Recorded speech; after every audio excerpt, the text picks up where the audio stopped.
What is the legal scheme? The legal scheme cannot be that you violate my fundamental rights. When I move to the constitutional court, then in order to avoid judicial scrutiny, you quickly send me. That can never be scheme in this country. Reasons have to be in the order, and blocking of the information, blocking order passed by respondent number 1, that is Union of India, is to withhold my entire account, not information.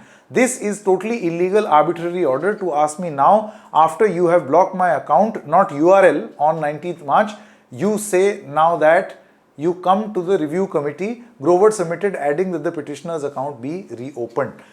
ये एक important point है जो वृंदा Grover raise कर रही हैं, और इसको अपार गुप्ता समेत तमाम वकील भी खड़ा कर रहे हैं, क्योंकि देखिए ये किसी के भी अकाउंट के साथ हो सकता है।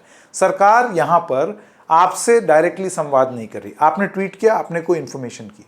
अब सरकार और अब जो नया प्रस्ताव है उसके हिसाब से और भी सरकार के अंग और मंत्रालय, वो अगर उनको ये लगता है कि ये बात पसंद नहीं आई, ये ठीक नहीं लगा, आर्बिट्ररी है, आप प्रधानमंत्री को बैड टेस्ट में दिखा रहे हैं, आप प्रधानमंत्री के बारे में जो व्यंग कर रहे हैं वो अच्छी तरीके से प्रधानमंत्री को नहीं दिखा रहे हैं। अब अच्छा बुरा क्या होता है? व्यंग तो, कटाक्ष तो चुभाने के लिए ही होता है। तो ये भी बैठ करके अब सरकार तय करेगी कि व्यंग किस तरीके से किया जाए।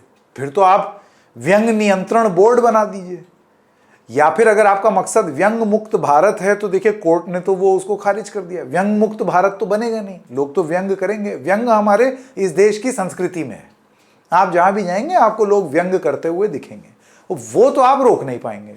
ट्वीट पे रोक देंगे तो लोग गली मोहल्ले में करने लगेंगे, वो तो नहीं रुकेगा। टीवी डिबेट्स में तो आए दिन होता है, व्यंग ही नहीं होता है, इन ट्वीट से कहीं ज्यादा चीजें हो जाती हैं। खैर, अब प्रॉब्लम यहां पर यह है कि सरकार सीधा इन प्लेटफॉर्म्स को कहती है कि सुनो ये ट्वीट हैं, इनको हटा दो, या ये वीडियो है, इनको हटा दो।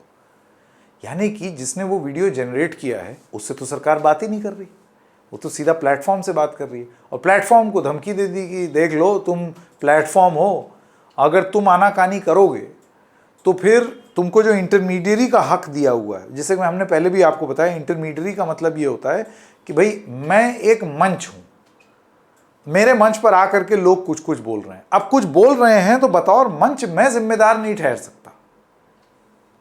जैसे डबल चेक पर अगर हम कुछ बोलेंगे तो उसकी पूरी जिम्मेदारी मैं लूंगा, तो डबल चेक मतलब मैं पूरी जिम्मेदारी ले रहा हूं कि इसमें क्या चीजें चल रही हैं, मुझसे गलती होगी तो मुझे माफी मांगनी पड़ेगी, हटाना भी पड़ेगा।